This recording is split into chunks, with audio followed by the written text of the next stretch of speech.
Most people don't realize how much time they actually spend on screens. They think it's just a few minutes here and there, but when the day ends, hours are gone.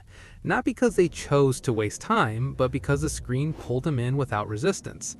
In this video, you're going to understand why screen time is so hard to control, why self-discipline alone fails, and how to reduce your screen time by up to 80% without feeling deprived. The biggest misunderstanding about screen addiction is that it's about lack of control. It's not.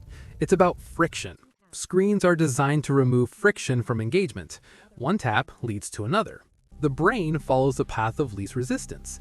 When something is easy, stimulating, and instantly rewarding, the brain chooses it automatically.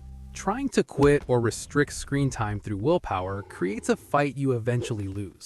Willpower is temporary. The brain looks for comfort when energy drops, and screens provide instant relief. To reduce screen time, you don't fight the brain. You redesign the system around it. The first step is awareness, not guilt. Most screen use is unconscious.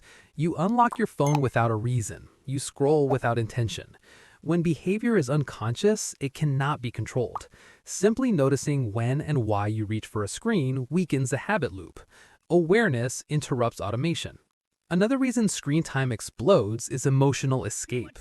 Boredom, stress, and uncertainty push the brain toward easy stimulation.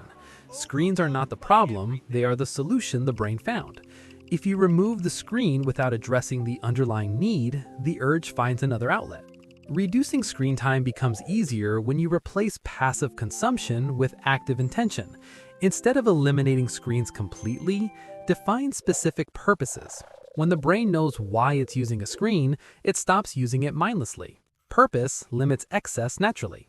Environment plays a massive role. Keeping devices within reach invites use. Distance creates friction. Even small barriers matter. When the phone is not immediately accessible, the impulse weakens. This is not about punishment, it's about design. Notifications are another major driver. Each alert resets attention and pulls you back. Turning off non-essential notifications dramatically reduces screen time without effort. When the brain is not constantly interrupted, it stays engaged with the real world longer. Another powerful shift is separating tools from entertainment. When the same device handles work, learning, and entertainment, boundaries collapse. Creating clear rules for when and how screens are used restores control. Structure replaces restraint. Time-blocking screen use is also effective. When you allow screens at specific times, the brain stops craving constant access. Scarcity increases satisfaction. Screen time becomes intentional instead of compulsive. The fear most people have is missing out, but most screen content is repetitive. Once you step away, you realize how little was essential. This realization weakens attachments and reduces anxiety.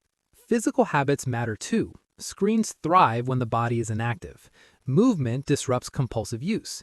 Even short walks reduce the urge to scroll. The brain shifts from stimulation seeking to regulation. Sleep improves when screen time drops, and better sleep further reduces cravings. This creates a positive loop. Less screen time leads to better energy, which leads to less dependence on screens. Reducing screen time does not mean becoming disconnected. It means becoming selective. You regain hours without forcing productivity. Time returns naturally. Over days and weeks, the brain adapts. The urge weakens. Silence becomes tolerable. Focus improves. You stop reaching for the phone automatically. The goal is not zero screen time. The goal is control.